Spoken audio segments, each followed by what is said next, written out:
ನನ್ನ ಆತ್ಮೀಯ ವಿದ್ಯಾರ್ಥಿಗಳಿಗೆ Kaun Banega genius of science ಕಾರ್ಯಕ್ರಮಕ್ಕೆ ಸ್ವಾಗತಿಸ್ತಾ ಇವತ್ತು ನಾನು ಮುಖ್ಯವಾಗಿ ನಿಮ್ಮ ಜೊತೆಗೆ ಚರ್ಚಿಸ್ತಕ್ಕಂಥ ವಿಷಯ ಅಧ್ಯಾಯ ಧಾತುಗಳ ಆವರ್ತನೀಯ ವರ್ಗೀಕರಣ. ಪರೀಕ್ಷಾ ದೃಷ್ಟಿಯಿಂದ ಅತಿ ಮುಖ್ಯವಾಗಿರ್ತಕ್ಕಂಥ ಒಂದು ಅಧ್ಯಾಯ ಹೌದು ಕೂಡ. ಆ ಕಾರಣಕ್ಕಾಗಿ ಈ ಒಂದು ಪಾಠದಲ್ಲಿ ಬರ್ತಕ್ಕಂತಹ ಕೆಲವೊಂದು ಮುಖ್ಯವಾಗಿರ್ತಕ್ಕಂಥ ಪ್ರಶ್ನೆಗಳನ್ನು ನಿಮ್ಮ ಜೊತೆಗೆ ನಾನು ಚರ್ಚಿಸ್ತಾ ಇದ್ದೀನಿ. ವಿದ್ಯಾರ್ಥಿಗಳೇ, ಇಲ್ಲಿವರೆಗೆ ಹಲವು ರೀತಿಯಾಗಿರ್ತಕ್ಕಂತಹ ಒಂದು ಸರಣಿ ರೂಪದಲ್ಲಿ ಈ ರಸಪ್ರಶ್ನೆ ಕಾರ್ಯಕ್ರಮವನ್ನು ನಾನು ಯೂಟ್ಯೂಬ್ಗೆ ಅಪ್ಲೋಡ್ ಮಾಡಿದ್ದೀನಿ. ಅಲ್ಲಿ ಈ ಒಂದು ಯೂಟ್ಯೂಬನ್ನು ನಾನು ವೀಕ್ಷಣೆ ಮಾಡಿದಾಗ ಸಾಕಷ್ಟು ವಿದ್ಯಾರ್ಥಿಗಳು ಅದಕ್ಕೆ ಒಳ್ಳೆಯ ಒಂದು ರೆಸ್ಪಾನ್ಸನ್ನು ಕೊಡ್ತಾ ಇದ್ದಾರೆ, ಲೈಕ್ ಮಾಡ್ತಾ ಇದ್ದಾರೆ. ಆಮೇಲೆ ಒಂದು ಏನಪ್ಪ ಅಂತಂದರೆ, ನನ್ನ ಚಾನಲ್ಗೆ ಸಬ್ಸ್ಕ್ರೈಬ್ ಆಗದೇ ಇರತಕ್ಕಂಥ ಬಹಳಷ್ಟು ಜನ ಈ ವಿಡಿಯೋಗಳನ್ನು ವೀಕ್ಷಣೆ ಮಾಡ್ತಾ ಇದ್ದಾರೆ. ದಯಮಾಡಿ ಯಾರು ಇನ್ನೂ ನನ್ನ ಚಾನಲ್ಗೆ ಸಬ್ಸ್ಕ್ರೈಬ್ ಆಗಿಲ್ವೋ ದಯಮಾಡಿ ಸಬ್ಸ್ಕ್ರೈಬ್ ಆಗಿ, ಲೈಕ್ ಮಾಡಿ, ಆಮೇಲೆ ನಿಮ್ಗೆ ಇಷ್ಟ ಆದರೆ ಶೇರ್ ಮಾಡಿ ಅಂತಕ್ಕಂಥ ವಿಚಾರವನ್ನು ವ್ಯಕ್ತಪಡಿಸ್ತಾ ಇವಾಗ ಈ ಕೌನ್ ಬನೇಗಾ ಜೀನಿಯಸ್ ಆಫ್ ಸೈನ್ಸ್ನ ಒಂದು ಮೊದಲನೆಯ ಪ್ರಶ್ನೆಯನ್ನು ನೋಡೋಣ. ಮೊದಲನೆಯ ಪ್ರಶ್ನೆ ಈ ರೀತಿಯಾಗಿದೆ ವಿದ್ಯಾರ್ಥಿಗಳೇ. ಅಷ್ಟಕ ನಿಯಮವನ್ನು ಪ್ರತಿಪಾದಿಸಿದವರು ಯಾರು ಅಥವಾ ಪ್ರತಿಪಾದಿಸಿದ ವಿಜ್ಞಾನಿ ಯಾರು ಅಂತಕ್ಕಂಥ ಪ್ರಶ್ನೆ.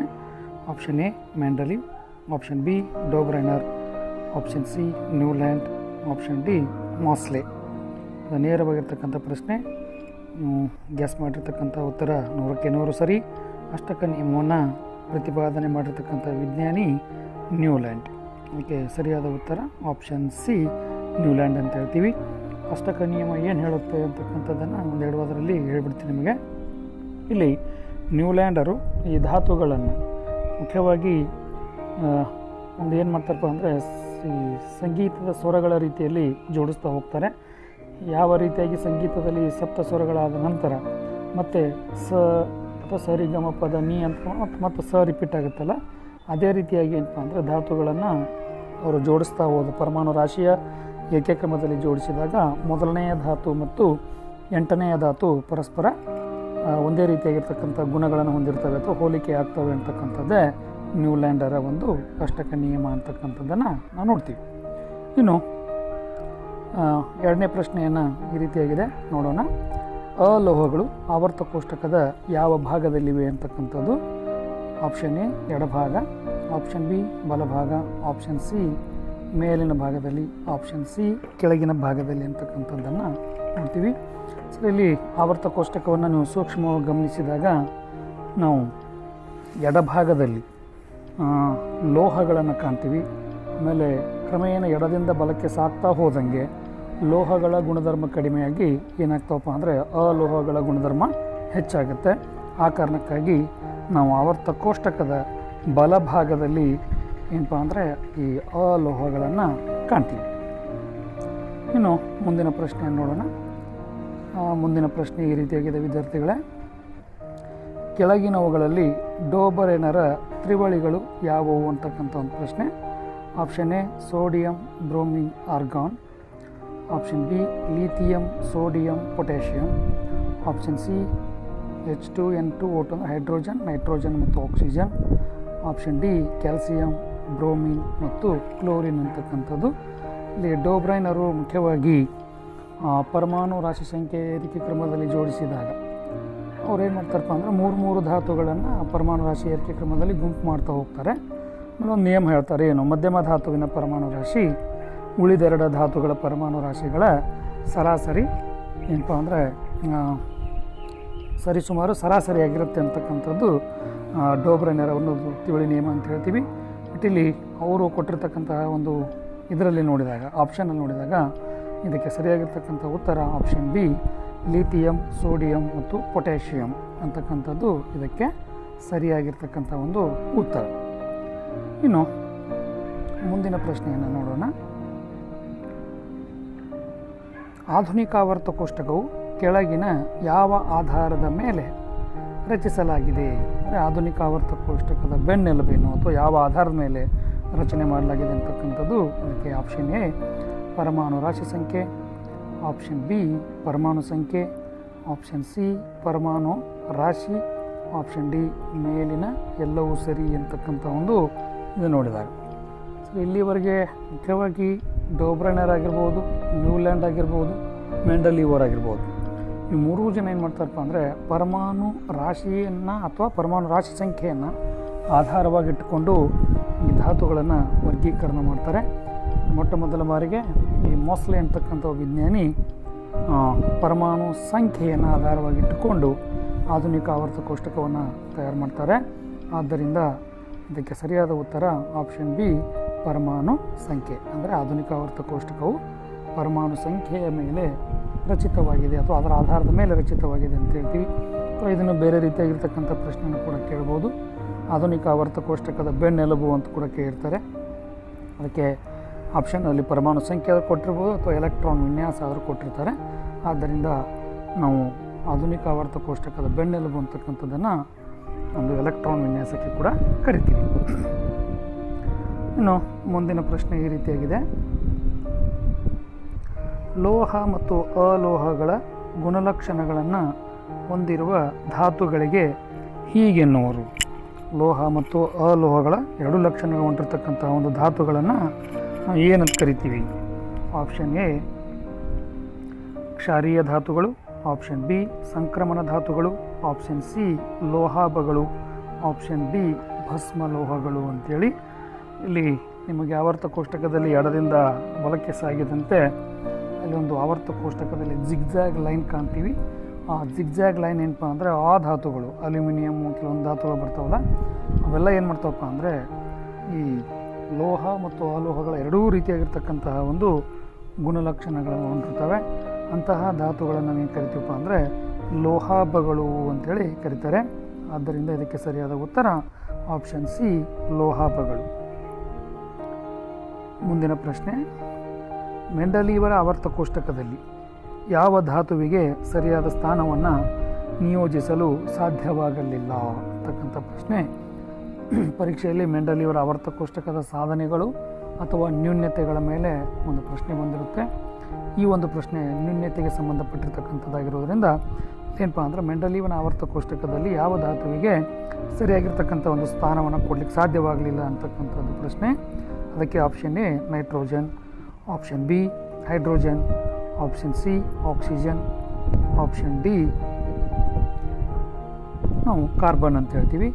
ಇದಕ್ಕೆ ಸರಿಯಾಗಿರ್ತಕ್ಕಂಥ ಉತ್ತರ ಹೈಡ್ರೋಜನ್, ಆಪ್ಷನ್ ಬಿ ಹೈಡ್ರೋಜನ್.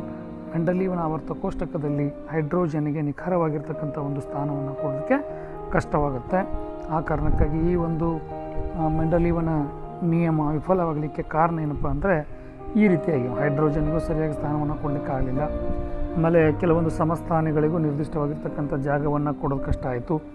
ಆಮೇಲೆ ಇನ್ನು ಕೆಲವೊಮ್ಮೆ ಏನಪ್ಪ ಅಂತಂದರೆ ಎರಡೆರಡು ಧಾತುಗಳನ್ನು ಒಂದೇ ಒಂದು ವರ್ಗದಲ್ಲಿರ್ತಕ್ಕಂಥದ್ದನ್ನು ಗಮನಿಸ್ತೀವಿ. ಸರ್, ಈ ರೀತಿಯಾಗಿ ಅನೇಕ ರೀತಿಯಾಗಿರ್ತಕ್ಕಂಥ ನ್ಯೂನ್ಯತೆಗಳಿರೋದರಿಂದ ಮೆಂಡಲೀವನ ಆವರ್ತ ಕೋಷ್ಟಕ ಅಥವಾ ಮೆಂಡಲೀವನ ಆವರ್ತ ಕೋಷ್ಟಕದ ನಿಯಮ ಏನಾಗುತ್ತೆ ಅಂದರೆ ವಿಫಲವಾಗುತ್ತೆ ಅಂತಕ್ಕಂಥದ್ದನ್ನು ನೋಡ್ತೀವಿ. ಆ ಕಾರಣಕ್ಕಾಗಿ ಇದು 2 ಅಥವಾ 3 ಅಂಕದ ಪ್ರಶ್ನೆಯಲ್ಲಿ ಕೇಳ್ತಿರ್ತಾರೆ.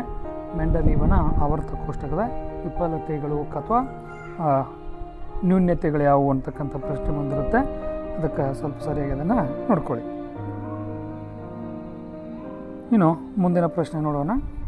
ಆಧುನಿಕ ಆವರ್ತ ಕೋಷ್ಟಕವು ಕ್ರಮವಾಗಿ ಎಷ್ಟು ಆವರ್ತ ಮತ್ತು ವರ್ಗಗಳನ್ನು ಹೊಂದಿವೆ ಅಂತಕ್ಕಂಥ ಪ್ರಶ್ನೆ. ಈ ಮೊದಲನೇದಾಗಿ ಆಧುನಿಕ ಆವರ್ತ ಕೋಷ್ಟಕ ಅಂದರೆ ವಿದ್ಯಾರ್ಥಿಗಳ ಸರಿಯಾಗಿ ತಿಳ್ಕೊಡ್ರಿ. ಧಾತುಗಳನ್ನು ಅಡ್ಡ ಸಾಲು ಮತ್ತು ಕಂಬ ಸಾಲುಗಳಲ್ಲಿ ವ್ಯವಸ್ಥಿತವಾಗಿ ಜೋಡಿಸುವುದಕ್ಕೆ ನಾವೇನು ಕರಿತೀವಪ್ಪ ಅಂದ್ರೆ ಆವರ್ತ ಕೋಷ್ಟಕ ಅಂತ ಕರಿತೀವಿ. ಅದೇ ರೀತಿ ನಮ್ಮ ಆಧುನಿಕ ಆವರ್ತ ಕೋಷ್ಟಕದಲ್ಲಿ ಆವರ್ತಗಳು ಅಂದರೆ ಅಡ್ಡ ಸಾಲುಗಳನ್ನು ನಾವು ಆವರ್ತಗಳು ಅಂತ ಕರಿತೀವಿ. ಕಂಬ ಸಾಲುಗಳನ್ನು ವರ್ಗಗಳು ಅಥವಾ ಗುಂಪುಗಳು ಅಂತ ಕರಿತೀವಿ.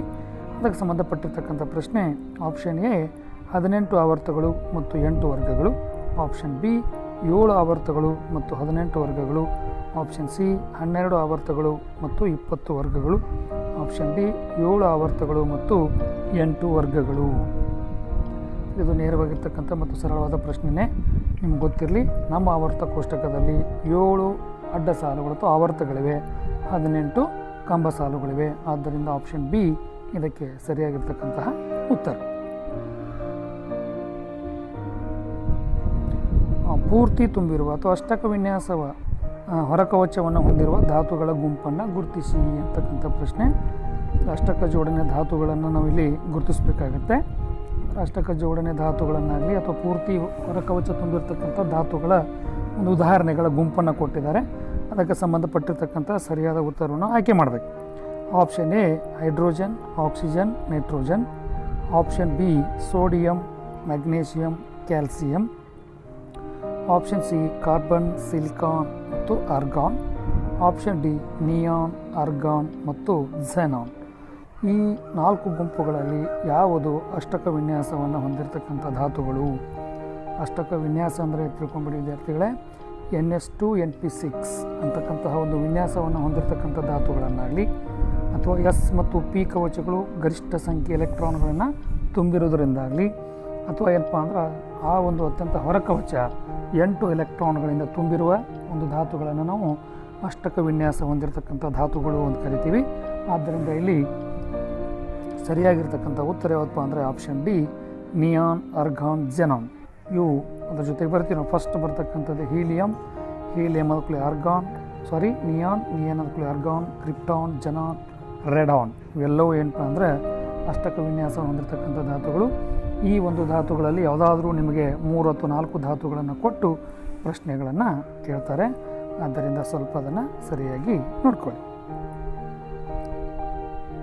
ಇನ್ನು ಮುಂದಿನ ಪ್ರಶ್ನೆ ಈ ರೀತಿಯಾಗಿದೆ. ಆವರ್ತ ಕೋಷ್ಟಕದಲ್ಲಿ ಆವರ್ತಗಳಲ್ಲಿ ಎಡದಿಂದ ಬಲಕ್ಕೆ ಸಾಗಿದಂತೆ ಪರಮಾಣು ತ್ರಿಜ್ಯ ಕಡಿಮೆಯಾಗುತ್ತದೆ, ಏಕೆಂದರೆ? ಈ ರೀತಿಯಾಗಿರ್ತಕ್ಕಂಥ ಪ್ರಶ್ನೆಗಳನ್ನು ಪ್ರತಿ ವರ್ಷ ಪ್ರಶ್ನೆ ಪತ್ರಿಕೆಯನ್ನು ತೆಗೆದು ನೋಡಿದ್ರೆ ಈ ಆವರ್ತ ಕೋಷ್ಟಕದ ಪ್ರವೃತ್ತಿಗಳು ಅಂತಿದೆ. ಆ ಆವರ್ತ ಕೋಷ್ಟಕದ ಪ್ರವೃತ್ತಿಗಳಲ್ಲಿ ಪ್ರತಿ ವರ್ಷ ಕಂಪಲ್ಸರಿಯಾಗಿ ಒಂದು ಪ್ರಶ್ನೆ ಬಂದಿರುತ್ತೆ. ಅದು ಪರಮಾಣು ತ್ರಿಜ್ಯಕ್ಕೆ ಸಂಬಂಧಪಟ್ಟಂಗಾಗಿರ್ಬೋದು, ಆಮೇಲೆ ಲೋಹೀಯ ಗುಣಗಳಿಗೆ ಸಂಬಂಧಪಟ್ಟಂಗಾಗಿರ್ಬೋದು, ಆಮೇಲೆ ಅಯಾನೀಕರಣ ಶಕ್ತಿಗಾಗಿರ್ಬೋದು. ಈ ರೀತಿಯಾಗಿ ಹಲವಾರು ರೀತಿಯಾಗಿರ್ತಕ್ಕಂಥ ಪ್ರಶ್ನೆಗಳನ್ನು ವಿದ್ಯುತ್ ಧನೀಯತೆ ಮತ್ತು ವಿದ್ಯುತ್ ಋಣೀಯತೆ ಇಂತಹ ಒಂದು ಪ್ರವೃತ್ತಿಗಳಿಗೆ ಸಂಬಂಧಪಟ್ಟಿರ್ತಕ್ಕಂಥ ಪ್ರಶ್ನೆಗಳು ಜಾಸ್ತಿ ಬರ್ತವೆ. ಆ ಕಾರಣಕ್ಕಾಗಿ ಆ ಒಂದು ಪರಿಕಲ್ಪನೆಯನ್ನು ನೀವು ಸರಿಯಾಗಿ ಅರ್ಥ ಮಾಡಿಕೊಂಡ್ರೆ ಎಕ್ಸಾಮಲ್ಲಿ ತುಂಬ ಸುಲಭವಾಗಿ ಅಂಕಗಳನ್ನು ಗಳಿಸ್ಬೋದು. ನಮ್ಮ ಪ್ರಶ್ನೆ ಏನಪ್ಪ ಅಂದರೆ ಈ ಪರಮಾಣು ತ್ರಿಜ್ಯಕ್ಕೆ ಸಂಬಂಧಪಟ್ಟ ಹಾಗೆ ಅಥವಾ ಪರಮಾಣು ಗಾತ್ರಕ್ಕೆ ಸಂಬಂಧಪಟ್ಟಿರ್ತಕ್ಕಂಥ ಪ್ರಶ್ನೆ. ಆವರ್ತ ಕೋಷ್ಟಕದಲ್ಲಿ ಎಡದಿಂದ ಬಲಕ್ಕೆ ಹೋದಾಗ ಪರಮಾಣು ತ್ರಿಜ್ಯ ಕಡಿಮೆ ಆಗುತ್ತೆ, ಯಾಕೆ ಅಂತಕ್ಕಂಥ ಒಂದು ಪ್ರಶ್ನೆ. ಅದಕ್ಕೆ ಆಪ್ಷನ್ ಎ ಹೆಚ್ಚಿನ ನ್ಯೂಕ್ಲಿಯಸ್ ಆವೇಶವು ಎಲೆಕ್ಟ್ರಾನ್ಗಳನ್ನು ನ್ಯೂಕ್ಲಿಯಸ್ ಹತ್ತಿರಕ್ಕೆ ಸೆಳೆಯುತ್ತದೆ. ಆಪ್ಷನ್ ಬಿ ಕವಚಗಳ ಸಂಖ್ಯೆ ಹೆಚ್ಚಾಗಿ ಸಂಕುಚಿಸುತ್ತದೆ. ಆಪ್ಷನ್ ಸಿ ಎಲೆಕ್ಟ್ರಾನ್ ಮತ್ತು ನ್ಯೂಕ್ಲಿಯಸ್ ನಡುವಿನ ಅಂತರ ಹೆಚ್ಚುತ್ತದೆ. ಆಪ್ಷನ್ ಡಿ ಪರಮಾಣುವಿನ ಹೊರಕವಚಗಳಲ್ಲಿನ ವೇಲೆನ್ಸ್ ಎಲೆಕ್ಟ್ರಾನ್ಗಳು ಹೆಚ್ಚುತ್ತವೆ ಅಂತಕ್ಕಂಥ ಪ್ರಶ್ನೆ. ಇದಕ್ಕೆ ಸರಿಯಾಗಿರ್ತಕ್ಕಂಥ ಉತ್ತರ ಆವರ್ತದ ಮುಂದೆ ಸಾಗಿದಂತೆ ಅಂದರೆ ಆವರ್ತದ ಅಡ್ಡ ಸಾಲುಗಳಲ್ಲಿ ನೀವು ಮುಂದೆ ಹೋದಂತೆ ಏನಾಗ್ತವಪ್ಪ ಅಂದರೆ ಎಲೆಕ್ಟ್ರಾನ್ಗಳ ಸಂಖ್ಯೆ ಹೆಚ್ಚಾಗ್ತವೆ. ಎಲೆಕ್ಟ್ರಾನ್ಗಳ ಸಂಖ್ಯೆ ಹೆಚ್ಚಾದಾಗ ಈ ನ್ಯೂಕ್ಲಿಯಸ್ ಏನಾಗ್ತದಪ್ಪ ಅಂದರೆ ಸಂಕುಚಿತದ ಒಂದು ಆಕರ್ಷಣೆ ಒಳಪಟ್ಬಿಟ್ಟು ಒಳಮುಖವಾಗಿರ್ತಕ್ಕಂಥ ಸೆಳೆತವನ್ನು ಉಂಟು ಮಾಡಿ ಅದು ಏನಪ್ಪ ಅಂದರೆ ಪರಮಾಣು ಗಾತ್ರ ಕಡಿಮೆ ಆಗಲಿಕ್ಕೆ ಕಾರಣವಾಗುತ್ತೆ. ಆದ್ದರಿಂದ ಇದಕ್ಕೆ ಸರಿಯಾಗಿರ್ತಕ್ಕಂಥ ಉತ್ತರ ಆಪ್ಷನ್ ಎ ಹೆಚ್ಚಿನ ನ್ಯೂಕ್ಲಿಯಸ್ ಆವೇಶವು ಎಲೆಕ್ಟ್ರಾನ್ಗಳನ್ನು ನ್ಯೂಕ್ಲಿಯಸ್ ಹತ್ತಿರಕ್ಕೆ ಸೆಳೆಯುತ್ತದೆ. ಈ ಒಂದು ಎಲೆಕ್ಟ್ರಾನ್ಗಳನ್ನು ನ್ಯೂಕ್ಲಿಯಸ್ ಆಕರ್ಷಣೆ ಮಾಡೋದರಿಂದ ಒಳಮುಖವಾಗಿರ್ತಕ್ಕಂಥ ಸೆಳೆತವನ್ನು ಉಂಟು ಮಾಡೋದರಿಂದ ಕ್ರಮೇಣವಾಗಿ ಏನಾಗ್ತದಪ್ಪ ಅಂದರೆ ಆವರ್ತದಲ್ಲಿ ಎಡಭಾಗದಿಂದ ಬಲಭಾಗಕ್ಕೆ ಸಾಗಿದಂತೆ ಪರಮಾಣುವಿನ ಗಾತ್ರ ಕಡಿಮೆ ಆಗ್ತಾ ಹೋಗುತ್ತೆ. ಮುಂದಿನ ಪ್ರಶ್ನೆ, ಈ ಕೆಳಗಿನ ಎಲೆಕ್ಟ್ರಾನ್ ವಿನ್ಯಾಸವನ್ನು ಆಧರಿಸಿ ಯಾವ ಧಾತುವಿನ ಪರಮಾಣು ತ್ರಿಜ್ಯ ಹೆಚ್ಚಾಗಿದೆ ಅಂತಕ್ಕಂಥದ್ದು. ನೋಡಿ, ಇಂಥ ಪ್ರಶ್ನೆ ಬಂದಾಗ ಸ್ವಲ್ಪ ನಿಮಗೆ ಕಷ್ಟ ಅನಿಸುತ್ತೆ. ಆಪ್ಷನ್ ಎ 2, 3 ಅಂದರೆ ಯಾವುದೋ ಒಂದು ಧಾತು ಇದೆ, ಎಕ್ಸ್ ಅಂತಕ್ಕಂಥ ಧಾತು ತಿಳ್ಕೊಡ್ರಿ. ಆ ಧಾತುವಿನ ವಿನ್ಯಾಸವನ್ನು ಈ ರೀತಿಯಾಗಿ ಕೊಟ್ಟಾರೆ. ಏನಪ್ಪ ಅಂದರೆ 2, 3. Option B 2, 8. Option C 2, 8, 1. Option D 2 ಮತ್ತು 6. ನೋಡಿ, ಇಲ್ಲಿ ನೀವು ಸರಿಯಾಗಿ ಅರ್ಥ ಮಾಡ್ಕೋಬೇಕು. ಏನು ಕೆಳಗಿನ ವಿನ್ಯಾಸವನ್ನು ಆಧರಿಸಿ ಪರಮಾಣುವಿನ ತ್ರಿಜ್ಯ ಯಾವುದರಲ್ಲಿ ಹೆಚ್ಚಾಗಿದೆ.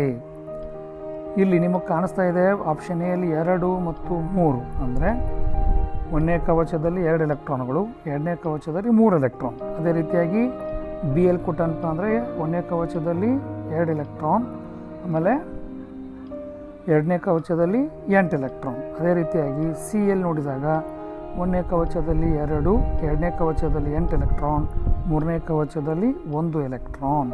ಅದೇ ರೀತಿಯಾಗಿ ಡಿ ಎಲ್ ನೋಡಿದಾಗ ಹೇಳ್ತೀವಿ ನಾವು 1ನೇ ಕವಚದಲ್ಲಿ 2, 2ನೇ ಕವಚದಲ್ಲಿ 6 ಎಲೆಕ್ಟ್ರಾನ್ಗಳದ ಅಂತ ಅರ್ಥ. ಇದು ಏನಪ್ಪ ಅಂದರೆ ಅವುಗಳ ಎಲೆಕ್ಟ್ರಾನ್ ವಿನ್ಯಾಸ. ಇವಾಗ ಈ ಎಲೆಕ್ಟ್ರಾನ್ ವಿನ್ಯಾಸವನ್ನು ಆಧರಿಸಿ ನೀವು ಏನಪ್ಪ ಅಂದರೆ ಯಾವುದರ ಪರಮಾಣು ತ್ರಿಜ್ಯ ಹೆಚ್ಚಾಗಿದೆ ಅಂತಕ್ಕಂಥ ತಿಳ್ಕೊಬೇಕು ವಿದ್ಯಾರ್ಥಿಗಳೇ. ಇಲ್ಲಿ ಯಾವಾಗಲೇ ನಾವು ಮುಂದಿನ ಪ್ರಶ್ನೆ ಅದಕ್ಕಿಂತ ಹಿಂದಿನ ಪ್ರಶ್ನೆ ನೋಡಿದ್ದೀವಿ. ಏನು? ಆವರ್ತದಲ್ಲಿ ಎಡದಿಂದ ಬಲಕ್ಕೆ ಸಾಗಿದಂತೆ ಪರಮಾಣು ತ್ರಿಜ್ಯ ಕಡಿಮೆ ಆಗ್ತಾ ಹೋಗುತ್ತೆ. ಆಮೇಲೆ ಆವರ್ತದ ಕೋಷ್ಟಕದ ಕೆಳಗಡೆ ಬಂದಂತೆ ಅಥವಾ ವರ್ಗಗಳ ಕೆಳಗೆ ಬಂದಂತೆ ಪರಮಾಣು ಗಾತ್ರ ಅಥವಾ ತ್ರಿಜ್ಯ ಏನಾಗ್ತೈತಿ? ಹೆಚ್ಚಾಗ್ತೈತಿ. ಆದ್ದರಿಂದ ಈ ಎ ಬಿ ಡಿ ಅಂತಕ್ಕಂಥ ಆಪ್ಷನ್ಗಳಲ್ಲಿ ಕೇವಲ 2 ಕವಚಗಳದಾವೆ. ಅಂದರೆ ಇದು ಒಂದೇ ಆವರ್ತಕ್ಕೆ ಸೇರಿರ್ತಕ್ಕಂಥ ಧಾತುಗಳದಾವೆ. ಇನ್ನು ಸಿ ಆಪ್ಷನಲ್ಲಿ ನೋಡ್ರಿ 2, 8, 1 ಅಂದರೆ ಇಲ್ಲಿ ಇರ್ತಕ್ಕಂತಹ ಕವಚಗಳ ಸಂಖ್ಯೆ 3 ಇದೆ. 3 ಆಗೋದ್ರಿಂದ ಇಲ್ಲಿ ಅತ್ಯಂತ ಹೆಚ್ಚು ಒಂದು ತ್ರಿಜ್ಯವನ್ನು ಹೊಂದಿರತಕ್ಕಂಥ ಯಾವುದಪ್ಪ ಅಂದರೆ ಧಾತು ಯಾವುದಪ್ಪ ಅಂದರೆ ಆಪ್ಷನ್ ಸಿ ಅಂತ ಹೇಳ್ತೀವಿ. ಅದಕ್ಕೇನಪ್ಪ ಅಂದರೆ 2, 8, 1 ಅಂದರೆ ಇಲ್ಲಿ 3 ಕವಚಗಳಿರೋದ್ರಿಂದ ಏನಾಗಿದೆ? ಪರಮಾಣು ತ್ರಿಜ್ಯ ಹೆಚ್ಚಾಗಿದೆ ಅಂತಕ್ಕಂಥದ್ದನ್ನು ನೋಡ್ತೀವಿ. ಈ ರೀತಿಯಾಗಿರ್ತಕ್ಕಂತಹ ಪ್ರಶ್ನೆಗಳನ್ನು ಮಕ್ಕಳ ಬುದ್ಧಿಮಟ್ಟವನ್ನು ಅಳತೆ ಮಾಡಲಿಕ್ಕೆ ಇಂಥ ಪ್ರಶ್ನೆಗಳನ್ನೇ ಜಾಸ್ತಿ ಒಂದು ಇದರಲ್ಲಿ ಕೊಡ್ತಿರ್ತಾರೆ. ಅದಕ್ಕೆ ನೀವು ಅದು ಕಾನ್ಸೆಪ್ಟ್ ಅರ್ಥ ಆಗಿಕೊಂಡ್ಬಿಟ್ರೆ ಅದಕ್ಕೆ ತುಂಬ ಸರಳವಾಗಿ ನಾವು ಉತ್ತರವನ್ನು ನೀಡ್ಬೋದು. ಇನ್ನು ಮುಂದಿನ ಪ್ರಶ್ನೆ, ಆಧುನಿಕ ಆವರ್ತ ಕೋಷ್ಟಕದ 3ನೇ ಆವರ್ತದಲ್ಲಿರುವ 17ನೇ ಗುಂಪಿನ ಧಾತುವಿನ ಪರಮಾಣು ಸಂಖ್ಯೆ ಎಷ್ಟು ಅಂತಕ್ಕಂಥ ಪ್ರಶ್ನೆ. Option A 18, option B 17, option C 13, option D 16. ಆವರ್ತ ಕೋಷ್ಟಕದ 3ನೇ ಆವರ್ತ ಅಂದರೆ 3ನೇ ಅಡ್ಡ ಸಾಲಲ್ಲಿರ್ತಕ್ಕಂತಹ 17ನೇ ಗುಂಪಿನ ಧಾತುವಿನ ಪರಮಾಣು ಸಂಖ್ಯೆ ಎಷ್ಟು ಅಂತ ಕೇಳ್ತಾನೆ. ಅದಕ್ಕೆ ಸರಿಯಾಗಿರ್ತಕ್ಕಂಥ ಉತ್ತರ ಆಪ್ಷನ್ ಎ ಏನು? ಬಿ ಅಂದರೆ ಆ ಪರಮಾಣು ಸಂಖ್ಯೆ ಎಷ್ಟಾಗಿರುತ್ತೆ? 17 ಅಂತಾಗಿರುತ್ತೆ.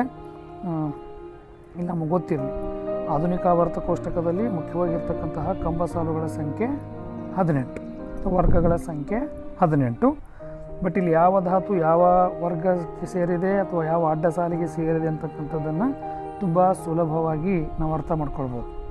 ಯಾವುದೇ ಒಂದು ಎಲೆಕ್ಟ್ರಾನ್ ವಿನ್ಯಾಸವನ್ನು ಬರೆದಾಗ ಆ ಎಲೆಕ್ಟ್ರಾನ್ ವಿನ್ಯಾಸದಲ್ಲಿ ಇರ್ತಕ್ಕಂತಹ ಗರಿಷ್ಠ ಸಂಖ್ಯೆ ಆ ಧಾತುವಿನ ಅಡ್ಡ ಸಾಲನ್ನು ಸೂಚಿಸುತ್ತೆ. 1s2, 2s2, 2p6, 3s2 ಅಂತ ತಿಳ್ಕೊಡ್ರಿ. ಇವಾಗ ಈ ಒಂದು ಆವರ್ತ ಇದರಲ್ಲಿ ಎಲೆಕ್ಟ್ರಾನ್ ವಿನ್ಯಾಸದಲ್ಲಿ 3 ಗರಿಷ್ಠ ಸಂಖ್ಯೆ ಆಗಿರೋದ್ರಿಂದ ಅದು ಏನಪ್ಪ ಅಂದರೆ 3ನೇ ಆವರ್ತಕ್ಕೆ ಸೇರಿರುತ್ತೆ ಅಂತಕ್ಕಂಥದ್ದು ನೋಡ್ತೀವಿ.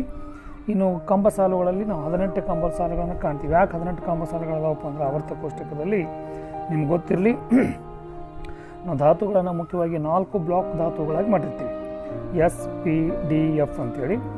ಎಸ್ ಅಲ್ಲಿ ಇರ್ತಕ್ಕಂಥ ಗರಿಷ್ಠ ಸಂಖ್ಯೆಯ ಎಲೆಕ್ಟ್ರಾನ್ಗಳು 2, ಪಿ ಯಲ್ಲಿರ್ತಕ್ಕಂಥ ಗರಿಷ್ಠ ಸಂಖ್ಯೆ ಎಲೆಕ್ಟ್ರಾನ್ಗಳು 6, ಆಮೇಲೆ ಡಿ ಯಲ್ಲಿರ್ತಕ್ಕಂಥ ಎಲೆಕ್ಟ್ರಾನ್ಗಳ ಗರಿಷ್ಠ ಸಂಖ್ಯೆ ಎಲೆಕ್ಟ್ರಾನ್ಗಳು 10.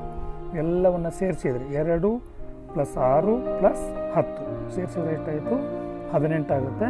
ಆದ್ದರಿಂದ ನಮ್ಮ ಆವರ್ತ ಕೋಷ್ಟಕದಲ್ಲಿ 18 ಕಂಬ ಸಾಲುಗಳಿದ್ದಾವೆ ಅಂತಕ್ಕಂಥದ್ದನ್ನು ನಾವು ನೋಡ್ತೀವಿ. ಆಮೇಲೆ ಇನ್ನು ಕಂಬ ಸಾಲು ಗುರುತಿಸಬೇಕಾದ್ರೆ ಒಂದು ರೂಡ್ ಮೆಥಡ್ ಅಂದರೆ ಆ್ಯಕ್ಚುಲಿ ಅದು ಪ್ರತಿಯೊಂದಕ್ಕೂ ಏನಪ್ಪ ಅಂದರೆ ಒಂದೊಂದು ರೀತಿಯಾಗಿರ್ತಕ್ಕಂಥ ಎಲೆಕ್ಟ್ರಾನ್ ವಿನ್ಯಾಸ ಇದೆ, ಅದನ್ನ ಬರಿಬೋದು ನಾವು. ಬಟ್ ನಮ್ಮ ವಿದ್ಯಾರ್ಥಿಗಳಿಗೆ ಕಷ್ಟ ಆಗೋದ್ರಿಂದ ಇಲ್ಲಿ ಸಿಂಪಲ್ ಟೆಕ್ನಿಕ್ ಏನಪ್ಪ ಅಂತಂದರೆ, ಒಂದು ವೇಳೆ S1 ಕೊನೆಗೊಂಡಿದ್ದರೆ ಅದು 1ನೇ ಅಡ್ಡ ಯಾವುದು ಕಂಬ ಸಾಲಾಗಿರುತ್ತೆ. ಎಲೆಕ್ಟ್ರಾನ್ ವಿನ್ಯಾಸ ಬರೆದಾಗ S2 ಕೊನೆಗೊಂಡ್ರೆ ಅದು ಏನಾಗಿರ್ತೈತಿ? 2ನೇ ಕಂಬ ಸಾಲು ಅಥವಾ ವರ್ಗ ಆಗಿರುತ್ತೆ. ಇನ್ನು ಒಂದು ವೇಳೆ P ಕೊನೆಗೊಂಡ್ರೆ ಯಾವುದೇ ಸಂಖ್ಯೆಯಿಂದ ಕೊನೆಗಳು P1, P2, P3, P4, P5, P6 ಇದು ಕೊನೆಗೊಂಡಾಗ ಅದಕ್ಕೆ ಏನು ಮಾಡಬೇಕು? ಪ್ಲಸ್ ನಾವು 12 ಸೇರಿಸ್ಬೇಕು. P1 + 12 ಅಂದರೆ 13 ಆಯ್ತು. ಅಂದರೆ ಅದು 13ನೇ ಒಂದು ಕಂಬ ಸಾಲಕ್ಕೆ ಬಂದಿರ್ತೈತಿ. ಅದೇ ರೀತಿಯಾಗಿ ನೀವು 18ನೇ ಕಂಬ ಸಾಲು ನೋಡ್ಬೇಕಾದ್ರೆ ಏನಪ್ಪ ಅಂದರೆ P6 ಬಂದಿರೋದು ಕೊನೆಗೆ ಎಲೆಕ್ಟ್ರಾನ್ ವಿನ್ಯಾಸ ಬರೆದಾಗ ಅದಕ್ಕೆ ಏನಪ್ಪ ಅಂದರೆ ನೀವು 12 ಸೇರಿಸಿದ್ರೆ ಅದು ಎಷ್ಟಾಗ್ತೈತಿ? 18 ಆಗ್ತೈತಿ. ಆದ್ದರಿಂದ ಈ ರೀತಿಯಾಗಿ ಆ ಒಂದು ಕಂಬ ಸಾಲವನ್ನು ನಾವು ತುಂಬ ಸುಲಭವಾಗಿ ಗುರುತಿಸ್ಬೋದು. ಇನ್ನು ಡಿ ಬ್ಲಾಕ್ಗೆ ಬಂದಾಗ D1, D2, D3 ಹಿಂಗೇನಪ್ಪ ಅಂದರೆ ಅಪ್ ಟು 10. ಯಾಕಂದರೆ ಡಿಯಲ್ಲಿ ಗರಿಷ್ಠ ಸಂಖ್ಯೆ ಎಲೆಕ್ಟ್ರಾನ್ಗಳು 10 ಇರೋದ್ರಿಂದ ಇದಕ್ಕೆ ಏನು ಮಾಡಬೇಕಪ್ಪ ಅಂದರೆ +2 ಸೇರಿಸ್ಬೇಕು. D1 ಆಗಲಿ D1 ಹಿಡ್ಕೊಂಡು D10 ತನಕ ಬೇಕಾದ ಬರಲಿ, ಅದಕ್ಕೆ ನೀವು +2 ಸೇರಿಸಿದ್ರೆ ನಮಗೇನಪ್ಪ ಅಂದರೆ ಅದರ ಕರೆಕ್ಟಾಗಿರ್ತಕ್ಕಂತಹ ಕಂಬ ಸಾಲು ನಮಗೆ ಸಿಗ್ತೈತಿ. ಇದೊಂದು ಈಸಿ ಟ್ರಿಕ್ಸ್ ಅಷ್ಟೇ. ಬಟ್ ವೈಜ್ಞಾನಿಕವಾಗಿ ನಾವು ಪ್ರತಿಯೊಂದಕ್ಕೂ ಏನಪ್ಪ ಅಂದರೆ ಎಲೆಕ್ಟ್ರಾನ್ ವಿನ್ಯಾಸವನ್ನು ಬರೆದು ತಿಳ್ಕೊಬೇಕಾಗುತ್ತೆ. ಬಟ್ ಇದು ಏನಪ್ಪ ಅಂದ್ರೆ ಅದಕ್ಕೆ ಹೋಲಿಕೆ ಆಗೋದರಿಂದ ನೀವು ಒಂದು ಸುಲಭ ಮಾರ್ಗ ಇರಲಿ ಅಂತಕ್ಕಂಥ ವಿಚಾರವನ್ನು ನಿಮ್ಮ ಮುಂದೆ ಹೇಳಿದ್ದೀನಿ. ಈ ಒಂದು ಆಧಾರದ ಮೇಲೆ ನಾವು ಅಡ್ಡ ಸಾಲು ಮತ್ತು ಕಂಬ ಸಾಲುಗಳನ್ನು ತುಂಬ ಸುಲಭವಾಗಿ ಗುರುತಿಸಲಿಕ್ಕೆ ಸಾಧ್ಯ ಆಗುತ್ತೆ. ಇನ್ನು ಮುಂದಿನ ಪ್ರಶ್ನೆ ನೋಡೋಣ. ಎಕ್ಸ್ ಎಂಬ ಧಾತುವಿನ ಪರಮಾಣು ಸಂಖ್ಯೆ 16. ಆಧುನಿಕ ಆವರ್ತ ಕೋಷ್ಟಕದಲ್ಲಿ ಇದರ ಬ್ಲಾಕ್ ಮತ್ತು ಆವರ್ತವನ್ನು ಕಂಡುಹಿಡ್ರಿ ಅಥವಾ ಯಾವುದು ಅಂತಕ್ಕಂಥದ್ದು. ಕೇವಲ ಏನು ಮಾಡ್ಯಾರಪ್ಪ ಅಂದ್ರೆ ಇಲ್ಲಿ ಪರಮಾಣು ಸಂಖ್ಯೆಯನ್ನು ಕೊಟ್ಟಾರೆ. ಪರಮಾಣು ಸಂಖ್ಯೆ ಅಂದರೆ ಎಷ್ಟು? 16 ಇದೆ. ಇವಾಗ ಈ ಪರಮಾಣು ಸಂಖ್ಯೆಯನ್ನು ಆಧಾರವಾಗಿ ಇಟ್ಟುಕೊಂಡು ಅಂದರೆ ಎಲೆಕ್ಟ್ರಾನ್ ವಿನ್ಯಾಸ ಬರೆದ್ರೆ ಏನು 1s2 2s2 2p6 ಅಂದರೆ ಎಷ್ಟಾಯಿತು? 10 ಆಯಿತು. 3s2 3p ಎಷ್ಟು ಬರೋದು? 10 12 ಪ್ಲಸ್ 4 3p4 ಅಂದರೆ ಕೊನೆಗೆ ಏನು ಬಂತು? 3p4 ಕೊನೆಗೊಂಡೈತೆ ಅದು. ಅದಕ್ಕೆ ನೋಡಿರಿ ಯಾವಪ್ಪ ಅಂದ್ರೆ ಪಿ ಬ್ಲಾಕ್ ಮತ್ತು 3ನೇ ಆವರ್ತ, ಎಸ್ ಬ್ಲಾಕ್ 3ನೇ ಆವರ್ತ, ಆಪ್ಷನ್ ಸಿ ಎಸ್ ಬ್ಲಾಕ್ 2ನೇ ಆವರ್ತ, ಆಪ್ಷನ್ ಡಿ ಪಿ ಬ್ಲಾಕ್ 3ನೇ ಆವರ್ತ. ಆವಾಗಲೇ ಹೇಳಿದ್ದೆ ನಿಮಗೆ ನಾನೇನು ಎಲೆಕ್ಟ್ರಾನ್ ವಿನ್ಯಾಸ 16 ಬಿಡಿಸಿ ನೋಡಿದಾಗ 1s2 2s2 2p6 3s2 3p4 ಅಂದರೆ ಇಲ್ಲಿ ನೋಡಿರಿ ಈ ಎಲೆಕ್ಟ್ರಾನ್ ವಿನ್ಯಾಸವನ್ನು ಬರೆದಾಗ ಅಲ್ಲಿರ್ತಕ್ಕಂಥ ಗರಿಷ್ಠ ಸಂಖ್ಯೆ 3 ಆಗಿದೆ. 3 ಅಂತ ಕೊನೆಗಿದೆ. ಆದ್ದರಿಂದ ಅದು 3ನೇ ಆವರ್ತಕ್ಕೆ ಸೇರಿರ್ತೈತೆ. ಆಮೇಲೆ ನೆಕ್ಸ್ಟ್ ಏನಪ್ಪ ಅಂದ್ರೆ ಪಿ ನೋಡಿ ಬ್ಲಾಕ್ ಇದೆ. ನಾವು ಬ್ಲಾಕ್ ಅಂತ ಹೆಂಗೆ ಗುರುತಿಸ್ಬೋದು? ನಾವು ಎಲೆಕ್ಟ್ರಾನ್ ವಿನ್ಯಾಸವನ್ನು ಬರೆದಾಗ ಯಾವ ಉಪಕವಚದಿಂದ ಕೊನೆಗೊಳ್ಳುತ್ತೆ ಅದು ಆ ಬ್ಲಾಕಿಗೆ ಸೇರಿರ್ತೈತೆ. ಎಸ್ ಇಂದ ಕೊನೆಗೊಂಡ್ರೆ ಎಸ್ ಬ್ಲಾಕ್ ಧಾತು, ಪಿ ಇಂದ ಕೊನೆಗೊಂಡ್ರೆ ಪಿ ಬ್ಲಾಕ್, ಡಿ ಇಂದ ಕೊನೆಗೊಂಡ್ರೆ ಡಿ ಬ್ಲಾಕ್, ಎಫ್ ಇಂದ ಕೊನೆಗೊಂಡ್ರೆ ಎಫ್ ಬ್ಲಾಕ್ ಅಂತ ಹೇಳ್ತೀವಿ. ಆದ್ದರಿಂದ ಇಲ್ಲಿ ನಮಗೆ ಎಲೆಕ್ಟ್ರಾನ್ ವಿನ್ಯಾಸವನ್ನು ಬರೆದಾಗ 3ನೇದು ಏನಪ್ಪ ಅಂದ್ರೆ ಅಡ್ಡ ಸಾಲು, ಅದು ಪಿ ಇಂದ ಕೊನೆಗೊಂಡಿರೋದರಿಂದ ಅದನ್ನು ಏನಪ್ಪ ಅಂದ್ರೆ ಪಿ ಬ್ಲಾಕ್ ಅಂತ ಕರಿತೀವಿ. ಆದ್ದರಿಂದ ಇದಕ್ಕೆ ಸರಿಯಾದ ಉತ್ತರ ಆಪ್ಷನ್ ಡಿ ಏನಪ್ಪ ಅಂದ್ರೆ ಪಿ ಬ್ಲಾಕಿಗೆ ಸೇರಿದೆ ಮತ್ತು 3ನೇ ಆವರ್ತಕ್ಕೆ ಸೇರಿದ ಧಾತು. ಇದೇ ರೀತಿಯಾಗಿ ಬೇರೆ ಬೇರೆ ಸಂಖ್ಯೆಗಳನ್ನು ಆಧಾರವಾಗಿಟ್ಟುಕೊಂಡು ಎಲೆಕ್ಟ್ರಾನ್ ವಿನ್ಯಾಸವನ್ನು ಬರೆದು ಆಮೇಲೆ ಅದರ ಅಡ್ಡ ಸಾಲು ಕಂಬ ಸಾಲುಗಳನ್ನು ಮತ್ತು ಯಾವ ಬ್ಲಾಕಿಗೆ ಸೇರಿದೆ ಅಂತಕ್ಕಂಥದ್ದನ್ನು ನೀವು ಈಸಿಯಾಗಿ ಅದರ ಮೇಲೆ ಅರ್ಥ ಮಾಡ್ಕೊಳ್ಬೋದು. ಇನ್ನು ಮುಂದಿನ ಸಂಖ್ಯೆ ಈ ರೀತಿಯಾಗಿದೆ. ಎಕ್ಸ್ ಎಂಬ ಧಾತುವಿನ ಎಲೆಕ್ಟ್ರಾನ್ ವಿನ್ಯಾಸವು 2 8 8 ಆದರೆ ಆ ಧಾತುವಿನ ಆವರ್ತ ಮತ್ತು ಗುಂಪು. ನೋಡಿರಿ, ಇಂತಹ ಪ್ರಶ್ನೆಗಳು ನಮ್ಮ ಬಹಳಷ್ಟು ಜನ ವಿದ್ಯಾರ್ಥಿಗಳಿಗೆ ಕೆಲವೊಂದು ಜನ ಚೆನ್ನಾಗಿ ಅರ್ಥ ಮಾಡ್ಕೊಂಡ್ರೆ ಈಸಿಯಾಗಿ ಉತ್ತರಿಸ್ತಾರೆ. ಬಟ್ ಇದು ಸ್ವಲ್ಪ ಟ್ವಿಸ್ಟ್ ಮಾಡಿಬಿಟ್ರೆ ಏನಪ್ಪ ಅಂದರೆ ಭಾಳ ಕನ್ಫ್ಯೂಸ್ ಆಗ್ತಾವೆ ಹುಡುಗರಿಗೆ. ಅದಕ್ಕೆ ನೋಡಿರಿ, ಎಕ್ಸ್ ಎಂಬ ಧಾತುವಿನ ಎಲೆಕ್ಟ್ರಾನ್ ವಿನ್ಯಾಸ 2 8 8 ಅಂದರೆ ಟೋಟಲ್ ಎಷ್ಟು ಎಲೆಕ್ಟ್ರಾನ್ ಅದಾಗೈತೆ ಅಲ್ಲಿ? 8 8 16 2 18 ಒಟ್ಟು ಟೋಟಲ್ 18 ಎಲೆಕ್ಟ್ರಾನ್ಗಳಿದ್ದಾವೆ. ಆದರೆ ಆ ಧಾತುವಿನ ಆವರ್ತ ಮತ್ತು ಗುಂಪನ್ನು ಕಂಡುಹಿಡಿಯಿರಿ ಅಂತ ಹೇಳ್ತಾನೆ ನಾವು. ಅದಕ್ಕೆ ಏನಪ್ಪ ಅಂದ್ರೆ ಆಪ್ಷನ್ ಎ 2ನೇ ಆವರ್ತ ಮತ್ತು 18ನೇ ವರ್ಗ, 3ನೇ ಆವರ್ತ 17ನೇ ವರ್ಗ, 3ನೇ ಆವರ್ತ 18ನೇ ವರ್ಗ, ಆಪ್ಷನ್ ಡಿ 4ನೇ ಆವರ್ತ 18ನೇ ವರ್ಗ. ಸ್ವಲ್ಪ ವಿಚಾರ ಮಾಡಿರಿ, ಇದರ ಅಡ್ಡ ಸಾಲು ಏನಾಗಿರ್ಬೋದು ಹೇಳೋಣ. ಇಲ್ಲಿ ಕೇವಲ 3 ಕವಚಗಳು 2 8 8 KLM ಅಂದರೆ 3 ಕವಚಗಳದಾವೆ. 3 ಕವಚ ಅಂದರೆ 3ನೇ ಅಡ್ಡ ಸಾಲಿಗೆ ಸೇರಿರ್ತಕ್ಕಂತಹ ಒಂದು ಧಾತು ಇದು. 3ನೇ ಆವರ್ತಕ್ಕೆ ಸೇರಿದೆ. ಆಮೇಲೆ ಗುಂಪು ಕಿಡೆ ನಾವು ಏನಪ್ಪ ಅಂದರೆ ಇಲ್ಲಿ 8 ಅಂದರೆ ಎಷ್ಟೈತಿ? 2 8 8 ಅಂದರೆ ಎಷ್ಟು? 18 ಅಂದರೆ ನೀವು ಹೇಳ್ರಿ ಇವಾಗ ಇದು ಅಷ್ಟಕ ವಿನ್ಯಾಸವನ್ನು ಹೊಂದಿರತಕ್ಕಂಥ ಧಾತು. ಅಷ್ಟಕ ವಿನ್ಯಾಸವನ್ನು ಹೊಂದಿರತಕ್ಕಂಥ ಧಾತುಗಳನ್ನು ಯಾವಾಗಲೂ ನಾವೇನು ಮಾಡ್ತೀವಿ? 0 ಗುಂಪಿನ ಧಾತುಗಳು ಅಂತ ಕರೀತಾರೆ, ರಾಜ ಅನಿಲಗಳಂತ ಕರೀತಾರೆ, ಆಮೇಲೆ ಜಡ ಅನಿಲಗಳಂತ ಕರೀತಾರೆ. ಅವುಗಳನ್ನು ಬೇರೆ ಬೇರೆ ಹೆಸರು ಕರೀತಾರೆ. 0 ಗುಂಪಿನ ಧಾತುಗಳು ಅಂತ ಕರೀತಾರೆ. ಎಲ್ಲಕ್ಕೂ ಕಾರಣನ ನಾವು ಎಕ್ಸಾಮಲ್ಲಿ ಕೇಳ್ತಿರ್ತಾರೆ. ಆದರೆ ಇಲ್ಲಿ ಇದಕ್ಕೆ ಸರಿಯಾಗಿರ್ತಕ್ಕಂಥ ಉತ್ತರ ಏನಪ್ಪ ಅಂದರೆ 3ನೇ ಆವರ್ತ ಮತ್ತು 18ನೇ ವರ್ಗ. 18ನೇ ವರ್ಗ. ನೀವು ಇದನ್ನೇ ಬೇಕಾದ್ರೆ ನಾನು ಆವಾಗಲೇ ಒಂದು ಮೆಥಡ್ ಹೇಳಿದ್ನಲ್ಲ ಆ ರೀತಿಯಾಗಿ ಬರೀರಿ. 1s2 2s2 2p6 3s2 3p6 3p6 3ಯಲ್ಲಿ ಗರಿಷ್ಠ ಸಂಖ್ಯೆ 3ನೇ ಅಡ್ಡ ಸಾಲು. p6 6 ಪ್ಲಸ್ ಎಷ್ಟು ಸೇರಿಸಿನ ಪಿ ಇಂದ ಯಾವುದೇ ಧಾತುಗಳು ಕೊನೆಗೊಂಡಾಗ ಅದಕ್ಕೆ ಎಷ್ಟು ಸೇರಿಸ್ಬೇಕಂತ ಹೇಳಿದೆ? ಆವಾಗಲೇ 12 ಸೇರಿಸ್ಬೇಕಂತ ಹೇಳಿದೆ. ಅದಕ್ಕೆ 6 + 12 ಅಂದರೆ ಎಷ್ಟಾಯಿತು?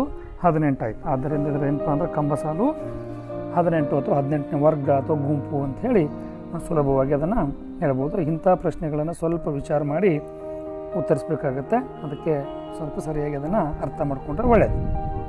ಇನ್ನು ಆಧುನಿಕ ಆವರ್ತ ಕೋಷ್ಟಕವನ್ನು ರೂಪಿಸಿದ ವಿಜ್ಞಾನಿ, ಇದು ನೇರವಾಗಿರ್ತಕ್ಕಂಥ ಪ್ರಶ್ನೆ, ಡೋಬ್ರನರ್.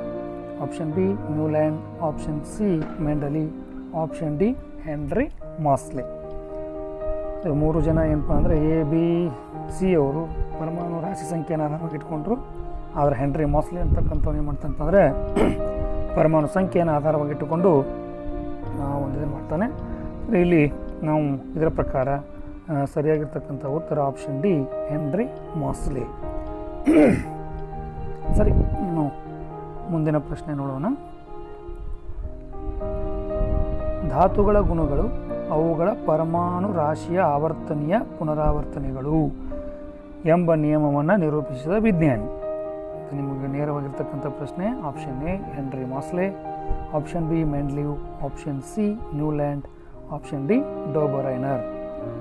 ಯಾವ ನಿಯಮಪ್ಪ ಅಂತಂದರೆ ನೋಡಿರಿ, ಧಾತುಗಳ ಗುಣಗಳು ಅವುಗಳ ಪರಮಾಣು ರಾಶಿಯ ಆವರ್ತನೀಯ ಪುನರಾವರ್ತನೆ ಆಗ್ತವೆ ಅಂತಕ್ಕಂಥದ್ದನ್ನು ಮೊಟ್ಟ ಮೊದಲ ಬಾರಿಗೆ ಮೆಂಡಲೀವ್ ತನ್ನ ನಿಯಮದಲ್ಲಿ ಹೇಳ್ತಾನೆ. ಆದ್ದರಿಂದ ಇದಕ್ಕೆ ಸರಿಯಾದ ಉತ್ತರ ಆಪ್ಷನ್ ಬಿ ಮೆಂಡಲೀವ್ ಅಂತಕ್ಕಂಥದ್ದನ್ನು ನೋಡಿದ್ವಿ. ಇನ್ನು ಮುಂದಿನ ಪ್ರಶ್ನೆ, ಒಂದು ಕವಚದಲ್ಲಿರುವ ಗರಿಷ್ಠ ಎಲೆಕ್ಟ್ರಾನ್ಗಳನ್ನು ಪತ್ತೆ ಹಚ್ಚಲು ಉಪಯೋಗಿಸುವ ಸೂತ್ರ ಯಾವುದು ಅಂತಕ್ಕಂಥ ಪ್ರಶ್ನೆ. ಇದಕ್ಕೆ ಸರಿಯಾದ ಉತ್ತರ ನೋಡ್ರಿ, option A 2n², option B 2n³, option C n³, option C n².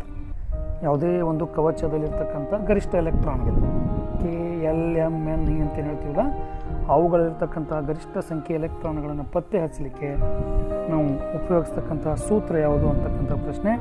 ಇದೆಲ್ಲರಿಗೂ ನಿಮ್ಗೆ ಗೊತ್ತಿರ್ತಕ್ಕಂಥದ್ದೇ. ಇದಕ್ಕೆ ಸರಿಯಾದ ಉತ್ತರ ಆಪ್ಷನ್ ಎ 2n². ಇಲ್ಲಿ ಎನ್ ಅಂತಕ್ಕಂಥದ್ದು ಕವಚಗಳ ಸಂಖ್ಯೆ. ಇವಾಗ ಕೆ ಕವಚ ಅಂದರೆ ಒಂದನೇ ಕವಚ, ಅಲ್ಲಿ ಎನ್ ಜಾಗದಲ್ಲಿ ಒಂದು ಬೆಲೆ ತುಂಬಿದರೆ 1ರ ವರ್ಗ ಆಯಿತು. 1ರ ವರ್ಗ ಇಂಟು 2 ಅಂದರೆ ಎಷ್ಟಾಯಿತು? 2 ಆಯಿತು. ಆದ್ದರಿಂದ ಕೆ ಕವಚದಲ್ಲಿ 2 ಎಲೆಕ್ಟ್ರಾನ್ ಇರ್ತವೆ. ಆಮೇಲೆ ಅದೇ ರೀತಿ ಎಮ್ ಕವಚ ಸಂಖ್ಯೆ 3ರ ಬೆಲೆ ತುಂಬಿದ್ರೆ ಎಷ್ಟಾಗ್ತದೆ ನೋಡ್ರಿ, 3 3 9, 9 2 18. ಅಂದರೆ ಎಮ್ ಕವಚದಲ್ಲಿರ್ತಕ್ಕಂಥ ಗರಿಷ್ಠ ಸಂಖ್ಯೆ ಎಲೆಕ್ಟ್ರಾನ್ಗಳು 18. ಸರಿ, ಈ ರೀತಿಯಾಗಿರ್ತಕ್ಕಂಥ ಪ್ರಶ್ನೆಗಳನ್ನು ಕೇಳ್ತಿರ್ತಾರೆ. ಸರಿ ವಿದ್ಯಾರ್ಥಿಗಳಿಗೆ, ಇಲ್ಲಿವರೆಗೆ ಈ ಒಂದು ನಾನು ನಿಮ್ಮ ಜೊತೆಗೆ ಸುಮಾರಾಗಿ 15 ಪ್ರಶ್ನೆಗಳನ್ನು ನಿಮ್ಮ ಜೊತೆಗೆ ಚರ್ಚೆ ಮಾಡಿದ್ದೀನಿ. ಅದು ನಿಮಗೆ ಉಪಯುಕ್ತವಾಗಲಿ ಅಂತಕ್ಕಂಥ ಒಂದು ಆಶಯವನ್ನು ವ್ಯಕ್ತಪಡಿಸ್ತಾ, ಇವಾಗ ಮತ್ತೆ ಮುಂದಿನ ಭಾಗದಲ್ಲಿ ಇದೇ ಪಾಠಕ್ಕೆ ಸಂಬಂಧಪಟ್ಟಿರ್ತಕ್ಕಂತಹ ಉಳಿದ ಪ್ರಶ್ನೆಗಳನ್ನು ನಿಮ್ಮ ಜೊತೆಗೆ ಚರ್ಚಿಸ್ತೀನಿ. ಎಲ್ಲರಿಗೂ ಶುಭವಾಗಲಿ. ನಮಸ್ಕಾರ.